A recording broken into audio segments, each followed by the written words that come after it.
صلی اللہ محمد وآل محمد اللہم صلی اللہ محمد وآل محمد۔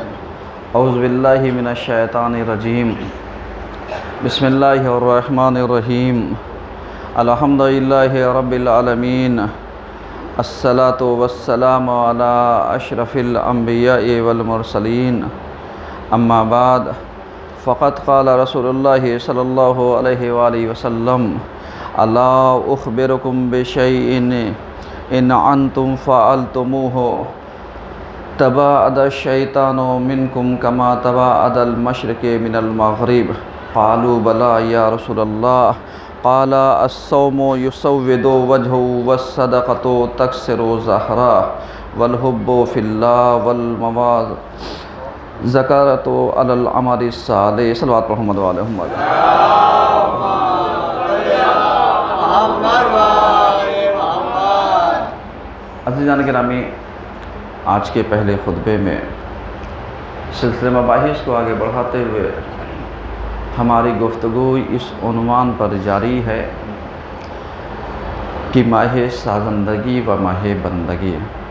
اس موضوع پر ہماری باتیں پچھلے 2 ہفتے سے جاری ہیں، اور خدا کا شکر ہے کہ یہ ماہ صیام کا تیسرا جمعہ ہے، اور اس تیسرے جمعے کا یہ پہلا خطبہ ہے کہ جس میں ہم نے ماہ سازندگی اور ماہ بندگی کے اوپر چند باتیں آپ کی خدمت میں عرض کی تھیں کہ اللہ ہر کسی کو سنورنے کے لیے، سدھرنے کے لیے موقع فراہم نہیں کرتا، کیونکہ سازندگی کا مطلب ہی یہ ہے اپنے آپ کو سنوارنا، اور بندگی کا مطلب ہی یہی ہے کہ ہمارا تعلق اللہ کی عبادت سے، اس کی عبودیت سے اور اس کی بندگی سے جڑ جائے۔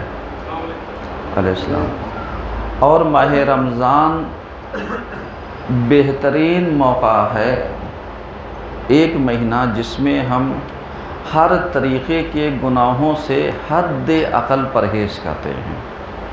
ہم اپنی خانگی کا، ہم اپنے کاروبار میں، ہم اپنے رہن سہن میں، اور ہم اپنی اجتماعی اور انفرادی زندگی میں، ہم اپنی سوشل لائف میں جس طریقے سے بھی یہ ساری چیزیں میسر ہوتی ہیں، ہم ان چیزوں میں پرہیز کو اولویت دیتے ہیں، تاکہ ماہ رمضان میں ہماری عبادت جو ہو وہ خالصتاً لوجہ اللہ ہو، اللہ کے لیے ہو۔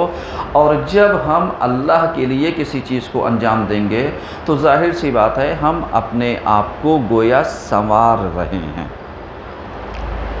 کیونکہ ماہ رمضان میں اگر آپ گاؤں، دیہات، قریہ، چھوٹی چھوٹی جگہ، حتیٰ وہاں پر بھی کہ جہاں پر ایک آدھے شیعہ پائے جاتے ہیں، اکثر دیکھنے میں یہی آتا ہے کہ ماہ صیام میں بھی وہ ایک مہینہ عبادت کا لطف لینے کے لیے مولویوں کا، مولاناؤں کا یا ذمہ دار افراد کا انتظام کرتے ہیں، تاکہ کم سے کم اللہ کی ایک مہینہ مکمل طریقے سے ہم کیا کر سکیں؟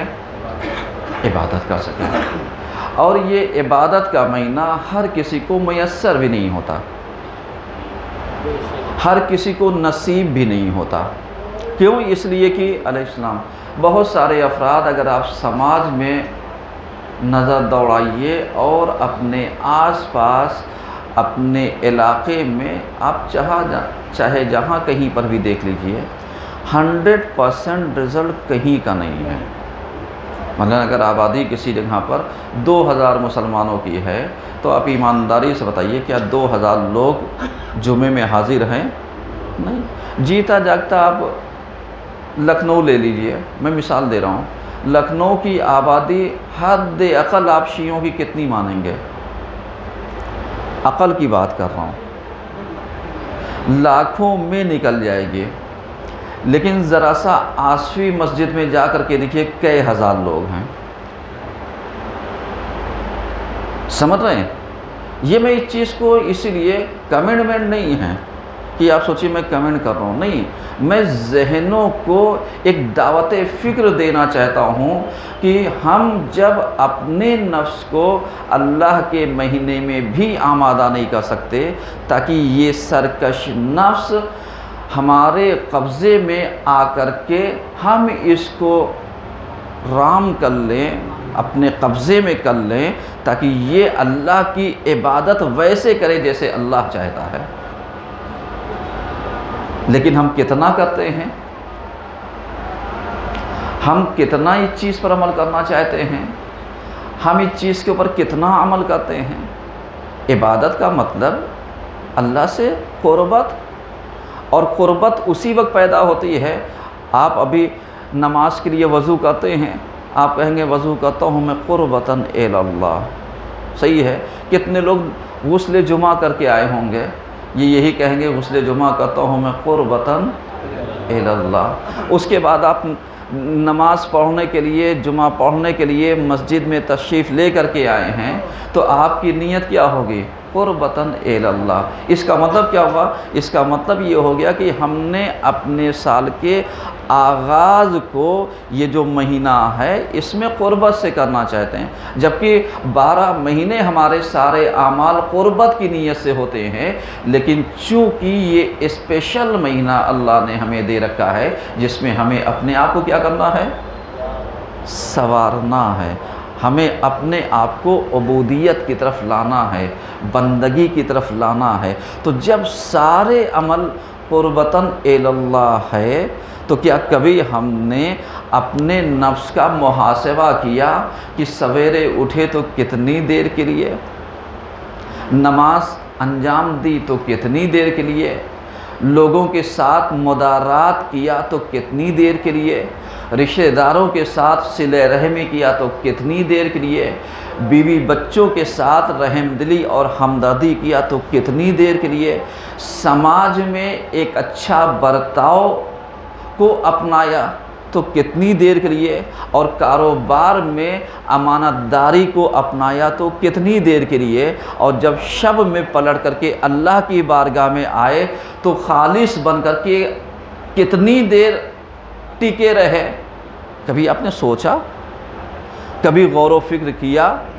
کبھی سوچنے کے لیے آپ نے قدم اٹھایا یا قدم نہیں اٹھایا؟ اگر یہ قدم اٹھایا ہو، سوچنے کی طاقت پیدا کی ہو، تو آپ جانتے ہیں لمحے بھر کی فکر انسان کو بدل کر کے رکھ دیتی ہے. لمحے بھر کی فکر انسان کو بدل کر کے رکھ دیتی ہے. لیکن لمحے بھر کی فکر کون کرتا ہے؟ ہمیں تو صرف واقعات اچھے لگتے ہیں، تمثیلات اچھے لگتے ہیں، شعر اچھا لگتا ہے. قرآن کی تفسیر جب تک ہم پر نہ چپکے تب تک اچھی لگتی ہے. جب ہمارے بارے میں آ جائے تو ہمیں وہی سمجھ میں نہیں آتی. مولانا صاحب اپنی طرف سے بیان کر رہے ہیں، سمجھ رہے ہیں نا؟ یہ سب چیزیں بالکل ویسے ہی جیسے آج ہمارے یہاں زینب کلاسز میں، مطلب وہ مردود جس نے 26 آیتوں کے اوپر اعتراض کیا تھا. آپ سمجھیے کہ بہت بڑی بات کہہ رہا ہوں. 26 آیتوں کے اوپر اعتراض کیا تھا، وہ اس 26 آیتوں کا درس چل رہا ہے، وہاں پر پڑھایا جا رہا ہے، تاکہ آپ کو پتہ چل جائے کہ سامنے والے نے اعتراض کیا اس کا جواب کیا دیا جا رہا ہے. لیکن ہم جب رمضان کلاسز میں آئیں گے تبھی تو پتہ چلے گا. غور کر رہے ہیں نا؟ جبکہ یہ اعتراض کتنا بڑا ہے، چیلنج کتنا بڑا ہے. آج دشمن قرآن کے اوپر انگلیاں اٹھا رہا ہے، کسی اور نے اٹھایا ہو یا نہ اٹھایا، لیکن ایک شیطان تو ضرور تھا. آپ نے دیکھا اس کا انجام اور حشر بھی آپ انشاءاللہ دیکھیں گے. لیکن ذرا سا آپ غور کیجئے، کرنے والا اپنا کام کر گیا، اسے پتہ ہی نہیں کہ لعنت کا طوق پورے زمانے بھر کے لیے اس نے اپنے گلے میں ڈال لیا. سمجھ رہے ہیں؟ جو کام وہ کر کے گیا اس نے سوچا بھی نہیں ہوگا کہ یہ کام ہو جائے گا۔ لیکن ایمانداری سے آپ بتائیے، ابھی جب 26 آیتوں کا جس پر اس نے اعتراض کیا تھا، اور انشاءاللہ میں پھر بتا رہا ہوں کہ یہ رمضان گزر جائے تو یہ نوجوانوں کے لیے 26 آیتوں کا درس میں یہاں پر بھی چلاؤں گا انشاءاللہ۔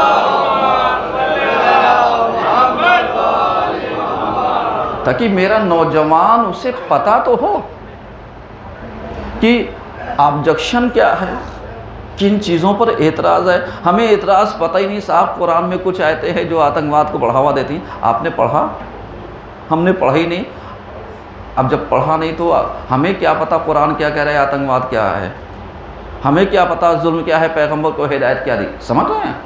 لیکن یہ جو 1 مہینہ ہے یہ ماہ سازندگی ہے میرے عزیزوں، ماہ بندگی ہے۔ ہمیں کیا کرنا چاہیے؟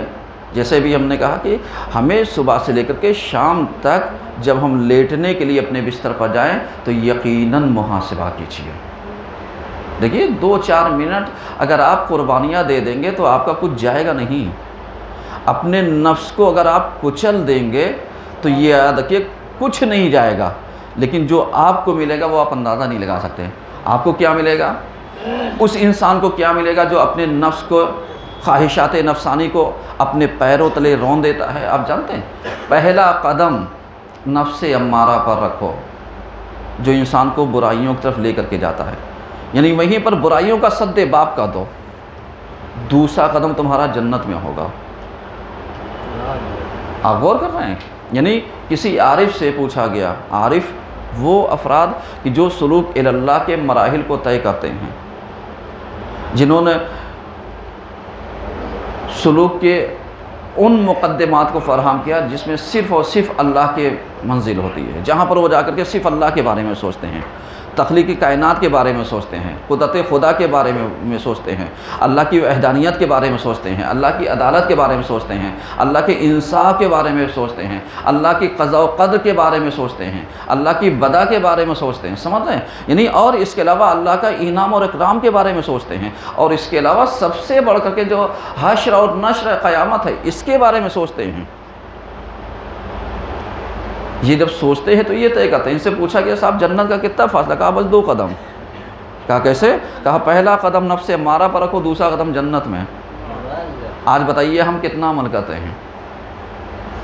عارف تو بن نہیں گئے، عرفان کے مراحل کو تو ہم نے طے نہیں کیا، ماہ سازندگی اور ماہ بندگی سے اتنا لطف نہیں لے پا رہے۔ آج آپ دیکھیے 15 دن گزر گئے، آج 15واں رمضان ہے، صحیح ہے نا؟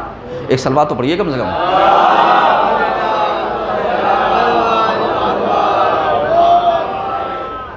یعنی 15 رمضان، اس کا مطلب 50-50 بالکل گزر گیا۔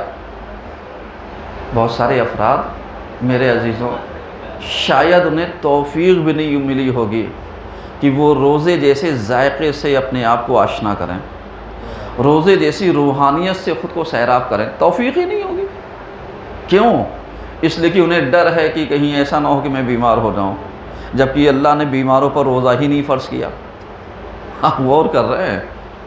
اللہ کہتا ہے روزہ رکھو ہم تمہیں صحت یاب کر دیں گے۔ ہم سوچتے ہیں ڈاکٹر کہے گا صاحب تبھی ہم سے صحت ملے گی، اور اللہ کیا کہتا ہے؟ اللہ کہتا ہے روزہ رکھو ہم صحت یاب کر دیں گے۔ سومو تسیحو، روزہ رکھو تاکہ صحت یاب رہو۔ ہم نے صحت کو تلاشا کہاں پر؟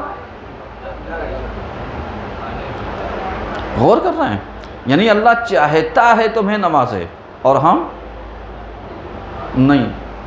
بالکل ویسے ہی اگر آپ کے ذہن میں ہو، میرے ذہن میں نہیں ہے، لیکن میں ایک بات عرض کرنا چاہتا ہوں۔ جیسے جاپان کے ڈاکٹر نے ریسرچ کیا، بہترین اس کی ریسرچ ہے جس کو اسے نوبل انعام بھی ملا۔ اگر میں نے خود میں بیان کیا تو دوبارہ پھر سن لیجئے۔ نوبل انعام ملا کس چیز کے اوپر؟ اس نے یہی ریسرچ کیا صاحب کینسر کا علاج روزے کے ذریعے ہو سکتا ہے۔ آپ سمجھیے گا، کینسر کا علاج روزے کے ذریعے، اور زیادہ نہیں۔ اس نے کہا اگر کوئی 12 گھنٹے لے کر کے 16 گھنٹے کے بیچ میں 26 سے 27 دن صرف روزہ رکھ لے تو یہ جو کینسر کے سمپٹم پائے جاتے ہیں وہ کم ہو جائیں گے۔ اور اسی پر اس کو ملا۔ اس کے بعد اس کے یہاں کمال کی بات ہے، آپ پڑھیے گا، پھر اس نے خود اس کو ایک حاشیہ لگایا، کہنے لگا اس کو لوگ مانیں گے نہیں، کیونکہ ان کا جو کینسر کے نام کے اوپر پورا جو کاروبار چل رہا ہے نا یہ ٹھپ ہو جائے گا۔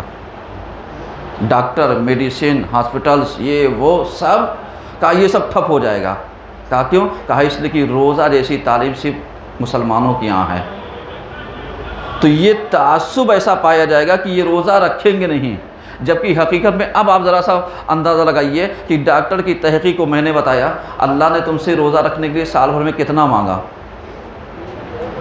1 مہینہ، 1 مہینہ مانگا۔ اس کا مطلب یہ ہے کہ جو 11 مہینے مرض تمہارے بدن میں، باڈی میں پنپ چکا ہے، اس کو اگر صحت یاب کرنا ہے تو روزہ رکھو، اور مسلمانوں کو اللہ بیماری سے بچانا چاہتا ہے، اسی لیے تو روزہ اس نے فرض کیا ہے۔ ایک صلوات پڑھیے سب مل کر۔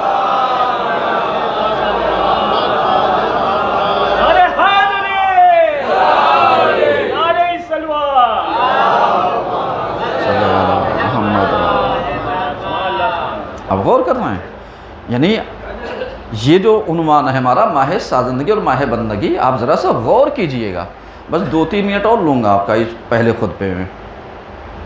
اب آپ ذرا سا اندازہ لگائیے، یہ ماہ سازندگی میں اگر ہم نے اپنا محاسبہ کیا، اگر ہم نے اپنے اعمال کو جوڑ گھٹاؤ میں لا کر کے ہم نے دیکھا کہ صاحب ماہ رمضان کی پہلی تاریخ میں غلطیاں کتنی ہوتی تھیں، دوسری رمضان میں کتنی ہوئیں، کمی واقع ہوئی یا ذاتی واقع ہوئی، تیسری رمضان میں کمی واقع ہوئی یا ذاتی واقع ہوئی، چوتھی رمضان میں، یعنی اسی طریقے سے آپ کیلکولیشن کرتے چلیے، بتانے کی کسی کو ضرورت نہیں ہے۔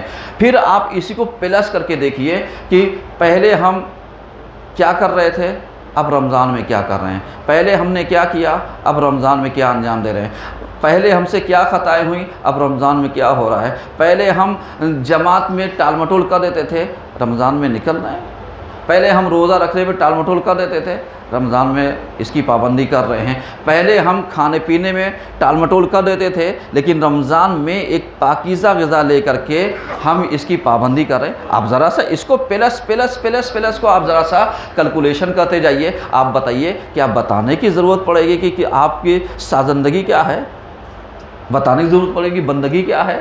نہیں، بس آپ ایک مرحلے پر وہاں تک پہنچ جائیں گے جہاں پر عشرہ ثانی میں پروردگار عالم آپ کو کہتا ہے کہ ہاں اب تم اس لائق ہو گئے ہو کہ ہم تمہیں شب قدر جیسی نعمتوں کو دیں۔ اللہ نے پہلے عشرے میں نہیں رکھا، دوسرے عشرے کے لاسٹ میں آ کر کے رکھا، تیسرے عشرے کے شروع میں لا کر کے رکھ دیا۔ کہا کیوں؟ کہا اس لیے تاکہ تم اپنے نفس کو اتنا کنٹرول کرتے کرتے اتنا پاکیزہ بنا لینا کہ وہ جو شب قدر میں ہم نے قرآن نازل کیا تھا وہی ہم تمہاری فکروں کے اوپر اتار دیں گے، وہی ہم تمہاری روحوں میں پیوست کر دیں گے، وہی ہم تمہاری روحانیات میں اضافہ کر دیں گے۔ اب معلوم لیا جو شب قدر کا ثواب ہمیں ملتا تھا وہ ہم شب زندہ داری کر کے اگر بتا دیں گے اس شب کو، تو اللہ شب قدر کا ہمیں کیا کرے گا؟ ایک صلوات اور پڑھیے سب ملے گا۔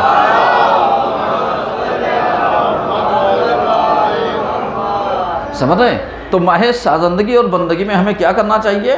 ہمیں یہی کرنا چاہیے کہ جو ہمارے گناہ ہیں، نتیجہ دے رہا ہوں، جو ہمارے گناہ ہیں، جو ہماری خطائیں ہیں، جو ہماری بھول چوک ہے، اس کو بھرپائی کرنی چاہیے۔ یعنی ہر گناہوں کا پراشچت ہوتا ہے، صحیح ہے نا؟ ہمیں اس کو وہ کرنا چاہیے، لیکن ہم کرتے ہیں نہیں۔ کیوں نہیں کرتے اور کیوں نہیں کرنا چاہتے؟ کیوں نہیں ہم اس چیز کی طرف آ پاتے؟ تو جب معصومین سے ہم نے پوچھا کہ یہ بہت سارے افراد نیکیوں کی طرف کیوں نہیں آ پاتے، تو آپ جانتے ہیں انہوں نے جواب کیا دیا؟ انہوں نے جواب یہی دیا کہ جب شکم میں مال حرام بھرا ہوگا تو اچھی بات سنیں گے لیکن اثر نہیں کرے گا، اچھی بات سنیں گے لیکن اثر نہیں کرے گا۔ اب آخری جملہ سن لیجیے کہ امام حسین علیہ السلام نے یزیدیوں سے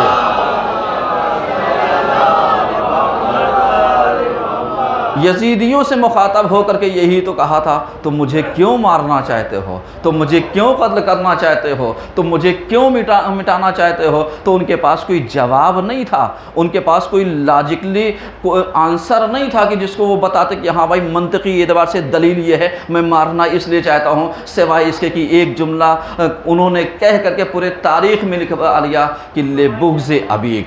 اس کا مطلب یہ تھا کہ بغض کا علاج نہیں ہو سکتا، سمجھیے گا، بغض کا علاج نہیں ہو سکتا۔ بھول چوک غلطی کا تو علاج ممکن ہے، لیکن بغض کا علاج نہیں ہو سکتا۔ تو جب انہوں نے کہا لِبُغْضِ أَبِيك، ہم آپ کے باپ کے بغض میں مارنا چاہتے ہیں، تو امام نے کہا قَدْ مُلِئَتْ بُطُونُكُمْ عَنِ الْمَالِ الْحَرَامِ، کہ تمہارے شکم مال حرام سے بھرے ہوئے ہیں، لہٰذا میں چاہے جتنے خطبے دے دوں تمہاری صحت کے اوپر اثر ہونے والا نہیں ہے۔ اعوذ باللہ من الشیطان الرجیم، بسم اللہ الرحمن الرحیم، والعصر ان الانسان لفی خسر الا الذین آمنوا وعملوا الصالحات وتواصوا بالحق وتواصوا بالصبر۔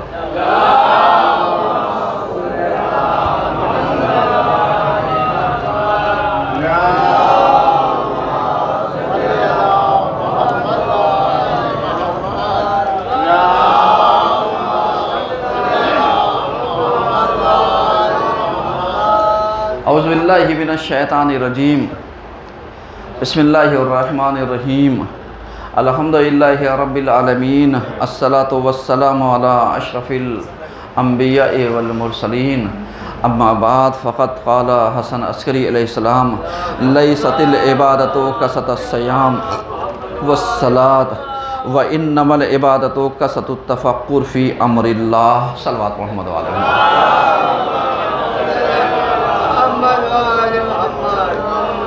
عزیزان گرامی، آج کے دوسرے خطبے میں سلسلہ مباحث کو آگے بڑھاتے ہوئے ہماری گفتگو اس عنوان پر جاری ہے کہ حقیقی بندگی کیا ہے۔ آپ عنوان کو ذہن میں رکھیے گا، اس کے بعد خطبے کو غور سے سنیے گا تاکہ یہ آپ کو ان تشنگی سے سیرابی دلا سکے جس کی جستجو ہم سب کو ہے کہ واقعی ہم خدا کے بندے ہیں یا بندے نہیں ہیں۔ یہ سوال ہے اور اس کا جواب انشاءاللہ ہمیں ملتا رہے گا۔ عنوان یہ ہے کہ حقیقی بندگی کیا ہے۔ اب آپ ذرا سا اندازہ لگائیے کہ امام کیا کہتے ہیں۔ امام یہ کہتے ہیں کہ عبادت وہ چیز نہیں ہے جو ہم کثرت صیام کر لیں، کثرت نماز کر لیں، بلکہ آپ کہتے ہیں انما العبادت، بلکہ عبادت کیا ہے؟ کثرت التفکر، زیادہ فکر کرنا۔ میرے عزیزو غور کیجیے گا میری باتیں، جو باتیں میں آپ کی خدمت میں عرض کرنا چاہتا ہوں۔ حقیقت عبادت کیا ہے؟ کثرت تفکر۔ سوال پیدا یہ ہوتا ہے کون سی فکر؟ یہ سوال مولانا رمدار کا ہے، کون سی فکر؟ آج ہر انسان فکر کرتا ہے، ایک چھوٹا سا بچہ ہے وہ بھی فکر کرتا ہے مجھے سویرے سے لے کر کے شام تک میں اپنے باپ سے کتنی نعمتیں لینی ہیں، اپنی ماں کو کیسے ہمیں سمجھانا ہے اور نعمتوں سے استفادہ کرنا ہے، وہ بھی فکر کرتا ہے۔ ایک نوجوان ہے وہ بھی فکر کرتا ہے، ایک بزرگ ہے وہ بھی فکر کرتا ہے، ہمارے قوم کا یوتھ جو ہے وہ بھی فکر کرتا ہے کہ ہمیں اپنا فیوچر بنانا ہے۔ ہمارے قوم کے یہ جو افراد ہیں، نوجوان چاہے لڑکیوں ہیں لڑکیاں، سب فکر کرتے ہیں، لیکن سوال یہ ہے کون سی فکر؟ سمجھ رہے کون سی فکر؟ اب اگر آپ کون سی فکر کا اگر جواب لینا چاہتے ہیں تو آپ جانتے ہیں فکر دو طریقے کی ہوتی ہے۔ ایک فکر ہوتی ہے سازندہ، یعنی بنانے والی، کریٹیو، اور ایک ہوتی ہے فکر تخریبی، نگیٹیو تھنکنگ۔ سمجھ رہے ہیں؟ نگیٹیو تھنکنگ انسان کو کیا کر دیتی ہے؟ ہر چیز سے نا امید کر دیتی ہے۔ جس کے اندر حد سے زیادہ ڈر ہو وہ بزدل ہو جاتا ہے۔ یہ فکر ہی تو ہے۔ اب ذرا سا آپ غور کیجئے، آج ہر انسان فکر کرتا ہے کتنوں نے فکر اس معنوں میں کیا کہ اللہ نے یہ جو ایک مہینہ مجھے عطا کیا ہے، مجھے نوازا ہے، مجھے دیا ہے، میرے سامنے اس مہینے کو اللہ نے فراہم کیا ہے، تو اس ایک مہینے میں ہم نے کیا کیا؟ ہم نے اس ایک مہینے میں کوئی فکر کی، عبادت کرنے کے لیے کوئی طریقہ سیکھا، کوئی سلیقہ سیکھا، اپنی انا کو ذرا سا چوٹ پہنچائی یا نہیں پہنچائی؟ اپنی انا کو کہ یہ جو شیطان کی بینی ہے، شیطان کی ناک آج ہماری انا بن گئی ہے، اس انا میں کیا ہم نے اس کو زمین پر رگڑا یا نہیں رگڑا؟ اگر رگڑا تو کس کے لیے، اور اگر نہیں رگڑا تو کس کے لیے؟ ہم نے اپنے آپ کو کچھ کرنے کی چاہ پیدا کی، کس کے لیے؟ اللہ کے لیے، اور اگر چاہ پیدا نہیں کی تو کس کے لیے؟ سوال ہے یہ، سمجھیے گا، یہ خطبے ریکارڈڈ ہیں، کوئی یہ صاحب نہ کہہ دیں کہ صاحب مولانا علمدار صاحب نے میرے اوپر کہہ دیا ہے، یہ میرے اوپر والا کسی کے اوپر نہیں چلے گا، چونکہ مولانا علمدار ایک مبلغ ہیں، تبلیغ دین کرتے ہیں، امر بالمعروف اور نہی عن المنکر میرا فریضہ ہے، سمجھ رہے ہیں، اور بقیہ انصاف کرنا ہوگا تو اللہ کے یہاں دامن پکڑ لیجئے گا۔ ایک صلوات پڑھیے سب ملے۔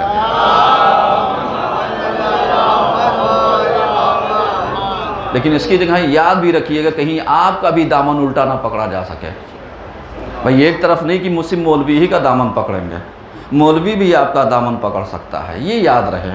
تو اب یہ جو فکر ہے سازندہ کی، مطلب اس طریقے سے کہ ہم نگیٹو فکر کرتے ہیں یا پازیٹیو ہماری تھنکنگ ہے، آپ ایمانداری سے بتائیے، جن افرادوں نے پیغمبر کے زمانے میں پیغمبر کے بز میں بیٹھ کر کے پیغمبر کو بہکانے کی کوشش کی، وہ کہاں ہیں؟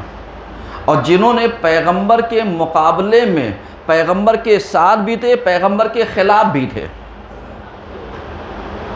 سمجھیے گا، اور اس کے بعد بیٹا کہیں تو باپ کہیں۔ آج ہمارے یہاں زینب کلاسز میں یعنی ایک لڑکی نے کوشچن کیا، آتے آتے صاحب یہ جناب ایوب کا صبر کیوں مشہور ہے؟ سمجھ رہے ہیں؟ یہ میں اس لیے وہ کہہ رہا ہوں کہ یہ جو کوشچن آنسر ہوتے ہیں یہ ہماری فکروں کو کھول دیتے ہیں۔ آپ صبح کی نماز میں آئیے، جہاں کوشچن آنسر یہاں پر ہوتا ہے، آپ سوال کیجئے، جوابات آئے گا تو دیں گے، نہیں آئے گا تو کہیں کل دیں گے، دعویٰ نہیں کہ سب آتا ہے، سمجھ رہے ہیں؟ مغرب میں سوال ایسے ہی ہے کہ آپ پوچھ سکتے ہیں اس طریقے سے۔ اب اس میں آپ جانتے ہیں، اس میں ایک نئی چیز مطلب اتفاقاً گزری، اور وہ نئی چیز میں آپ کو بتا دوں کیا ہے۔ آپ نے جناب لوط کی زوجہ کون ہیں؟ جناب لوط کی زوجہ کے بارے میں قرآن نے کہا یہ جہنمی ہیں۔ کیا جہنمی عورت کی لڑکی جناب ایوب کی ماں ہو سکتی ہے؟ جناب لوط اور اس طریقے سے یعنی یہ جناب لوط کی بیٹی ہیں، یہ جناب ایوب کی ماں، اور جناب لوط کی زوجہ کون ہے؟ جہنمی ہے۔ بہت عجیب مورد تھا۔ آج بہت سارے لوگ کہتے ہیں رہے باپ ادھر ہے لڑکا ادھر ہے، ہو سکتا ہے باپ جہنمی ہو لڑکا جنتی ہو سکتا ہے لڑکا جنتی ہو باپ وہ ہو، دونوں اپوزٹ ہو سکتے ہیں، کبھی باپ کبھی یہ میں اسی لیے یعنی اس نے میری فکر کھول دی کہ مطلب آپ یہ بتائیے کہ ماں کہاں گئی اور بیٹی؟ غور کر رہے ہیں؟ آج ہم لوگ یہ میں اس لیے کہہ رہا ہوں کہ آپ ذرا سا سوچ رکھیے، یہ جو نوح کی بیوی لوط کی بیوی، قرآن نے ان دونوں کو کہا یہ دونوں جہنمی ہیں۔ نوح کی بیوی کو کیوں کہا؟ کیونکہ انہوں نے اپنے لڑکے کا کہنا مان کر کے، سمجھیے گا، اپنے لڑکے کا کہنا مان کر کے اپنے شوہر کا کہنا نہیں مانا اور کہا کہ صاحب ہم پہاڑی کے اوپر رہ جائیں گے، اور عذاب آیا۔ آج بھی جائیے دیکھیے ان کے اسٹیچوز بنا ہوا ہے، اللہ نے باقی رکھا ہے ان کو۔ غور کر رہے ہیں؟ اب اس کے بعد آپ کہیے صاحب جناب نوح کی بیوی کیسے جہنمی ہو سکتی ہے، ان کا بیٹا کیسے جہنمی ہو سکتا ہے؟ ایسے ہی سب مثالیں ہیں۔ اب یہ فکروں کا ہی تو کھیل تھا کہ جس نے ہمیں جنتی بنا دیا یا جہنمی بنا دیا۔ آج کیا کبھی ہم نے فکروں کے اوپر غور و فکر کیا؟ اب امام نے جو کہا کہ کثرت عبادت جو ہے وہ اس روزہ اور نماز کا نام نہیں ہے، بلکہ کثرت عبادت جو ہے کثرت تفکر کا نام ہے، یعنی آپ زیادہ فکر کیجئے۔ لیکن آج ہمارے سماج میں آپ اٹھا کر کے دیکھ لیجئے تو پازیٹیو فکر کرنے والے انگلیوں پر بھی نہیں ہیں اور نگیٹیو فکر کرنے والے انلیمیٹڈ ہیں، انلیمیٹڈ ہیں، یعنی جن کی گنتی نہیں ہے۔ کہاں اَیْنَ تَذْهَبُونَ، کہاں جا رہے ہو؟ فَأَیْنَ تَذْهَبُونَ، کہاں جاؤ گے؟ سمجھ رہے ہو؟ یہ فکریں کہاں تک لے کر کے جائیں گے اور کتنے دن تک کے لیے، کہاں تک کے لیے؟ اب آپ غور کر رہے ہیں یہ فکریں ہمیں کہاں پر، اور ہم ڈھونڈ رہے ہیں حقیقی بندگی کیا ہے۔ بندگی کا مطلب مزاروں پر چادر چڑھانا نہیں ہوتا ہے،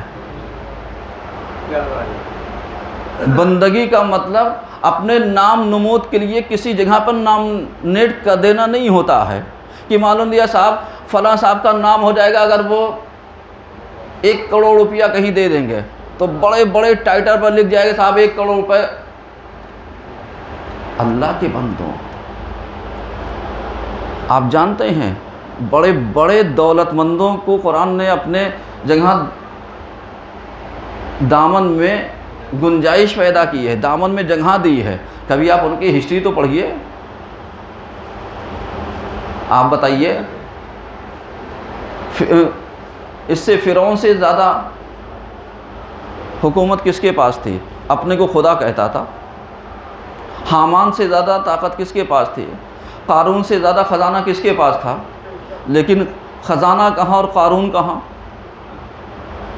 کبھی کبھی مجھے ہنسی آتی ہے ایک واقعے کے اوپر، اور جب میں پڑھتا ہوں تب ہنستا ہوں۔ آپ بھی سنیے، آپ بھی ہنسیے گا۔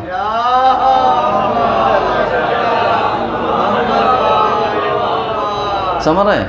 آپ بھی سنیے، آپ بھی ہنسیے گا۔ اور ہنسی کس بات پہ آتی ہے؟ وہ ہنسی اس بات پہ آتی ہے جناب عیسیٰ کے زمانے کی 3 اینٹ، جناب عیسیٰ علیہ السلام کے زمانے میں سونے کی 3 اینٹیں تھیں، سونے کی 3 اینٹیں۔ اور ایک واقعہ جس کی طرف میں توجہ دلانا چاہتا ہوں، یہ سونے کی 3 اینٹ 4 لوگ پا گئے۔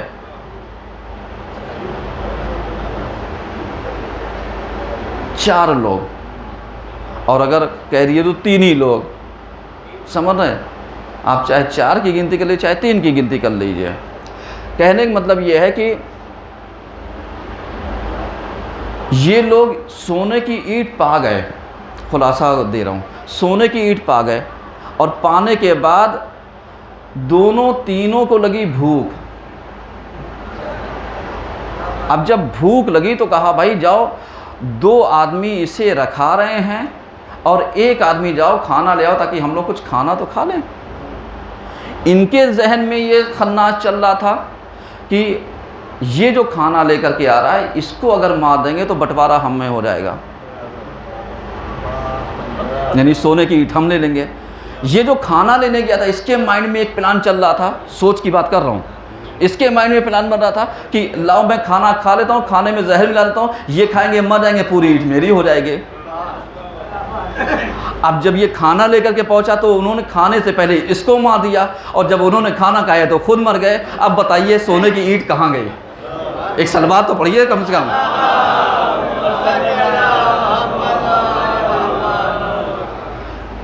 غور کر رہے ہیں کہاں گئی؟ اینٹ اپنی جگہ پر ہے، سونا اپنی جگہ باقی ہے، لیکن انسان، سازش، نتیجہ کہاں پر؟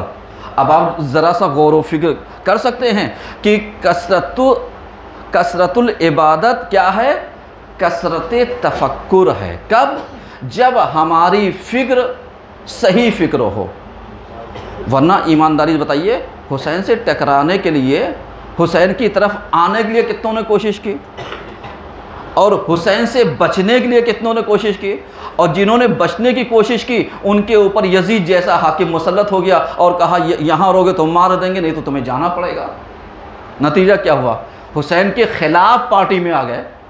غور کر رہے ہیں نا، یہ تاریخ ہے۔ حسین کے خلاف پارٹی میں پہنچ گئے۔ اب ایمانداری بتائیے، حسین کے نہ چاہتے ہوئے بھی قاتلوں میں گنتی ہو گئی یا نہیں ہوئی؟ ہو گئی یا نہیں ہوئی؟ ہو گئی گنتی قاتلوں میں۔ کیوں؟ اس لیے کہ تم نے کھل کر کے حق کا ساتھ نہیں دیا، اور جب حق کا ساتھ نہیں دیا تو یہ یاد رکھو باطل کے خاموش لشکر میں تمہاری گنتی ہوگی۔ سمجھ رہے ہیں؟ کبھی کبھی آپ غور و فکر کیجئے، یہ ساری چیزیں کیا ہوتی ہیں؟ یہ ساری چیزیں ہمیں ان چیزوں کی طرف لے کر کے آتی ہے تاکہ ہم اپنے آپ کو سنوارنے کے لیے، آراستہ کرنے کے لیے، ٹرننگ پوائنٹ کے لیے کہ جہاں سے ہمیں ہدایت مل جائے۔ ورنہ آپ بتائیے، اللہ سارے اعمال معاف کر سکتا ہے، لیکن کسی کی گردن پر اگر کسی کا پیسہ رہا ہو، حقوق العباد کو اللہ نے معافی کرنے کی گارنٹی نہیں لے رکھی ہے۔ سمجھیے گا، آپ کوئی روایت نہیں دکھا سکتے جس میں یہ کہا گیا ہو صاحب کوئی کسی کا مال ہڑپ لے اور اس کے بعد ہم اس کو نہیں دینا پڑے گا، تمہیں یہاں نہیں دو گے وہاں دو گے، اور یہاں کا 1 روپیہ وہاں کے تمہارے پورے اعمال کا بدلہ نکال لے گا۔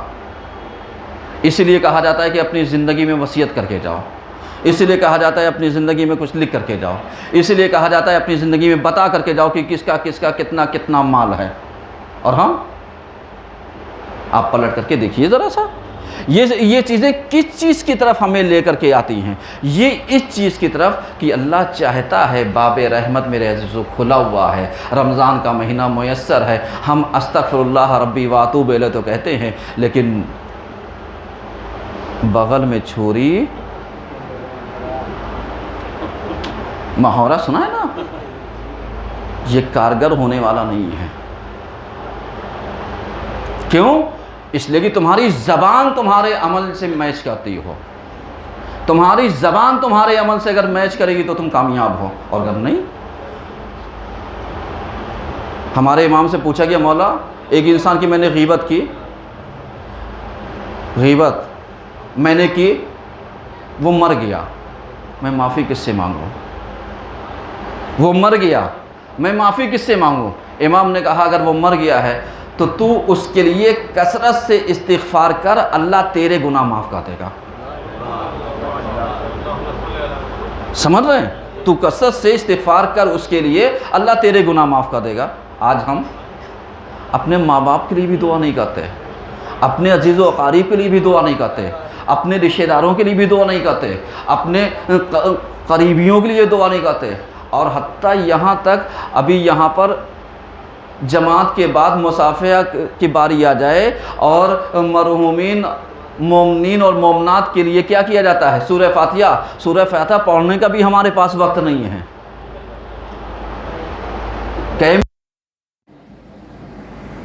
اور کس کے لیے پڑھ رہے ہو؟ اپنے لیے نہیں، مومنین اور مومنات کے لیے۔ تو مومنین اور مومنات میں تمہارے آباء و اجداد آتے ہیں یا نہیں آتے ہیں؟ آتے ہیں تو کون پڑھے گا؟ سب پڑھیں گے، تاکہ سب کے آباء و اجداد اس میں شامل حال ہے۔ سمجھتے ہیں؟ اور یہی وجہ ہے کبھی اگر ہمیں قرآن کی توفیق نہ ملے، ہمارے یہاں سوال کیا گیا کہ مولانا صاحب یہ جو رمضان کلاسز ہمارے یہاں چل رہا ہے، یہ جو دورہ چل رہا ہے قرآن کا، جس میں 35 سے 40 قرآن کے بیچ میں 1 مہینے میں ختم ہوتا ہے، صرف قرآن کے لیے یہی 3 دن دعائے مجید پڑھی جاتی ہے۔ اب اس کو 3 برابر کر لیجئے 35-40 سے، سمجھ رہے ہیں؟ ڈیلی دعا ہوتی، ڈیلی مسئلے مسائل ہوتے ہیں، ڈیلی ساری چیزیں بیان ہوتی ہے، تو سوال یہی ہوا کیا ہم اس کو بخش سکتے ہیں؟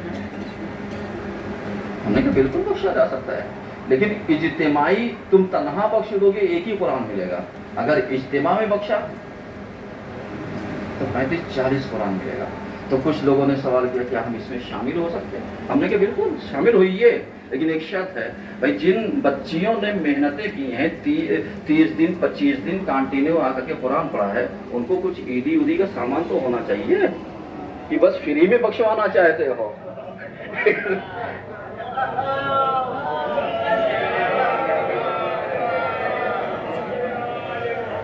غور کر رہے ہیں نا بھائی، جنہوں نے زحمت کی ہے، کم سے کم 2.5 گھنٹے کلاس چلتا ہے، 2.5 گھنٹے کلاس وہ کر لیے تو کئی 100 گھنٹے سے اوپر انہوں نے اپنا وقت دیا ہے.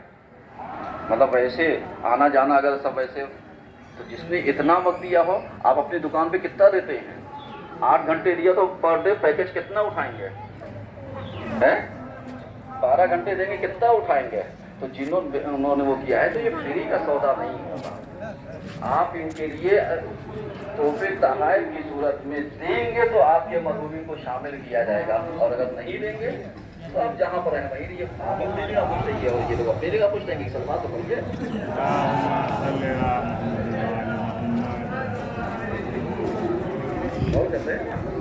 تو یہ یاد رکھیے گا، یہ موقع اور یہ موقع آسانی سے نہیں، کیونکہ یہاں پر ایک ایک آیتوں کے بارے میں ایک ایک قرآن کا ثواب ملتا ہو، اور کتنا پہنچے گا.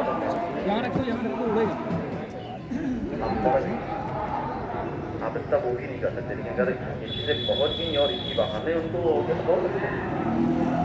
شب قدر ہے، اعمال ہے ویسے.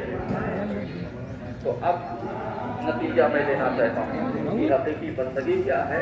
حقیقی بندگی وہی ہے جو ہم کو خدا سے کیا کر دے؟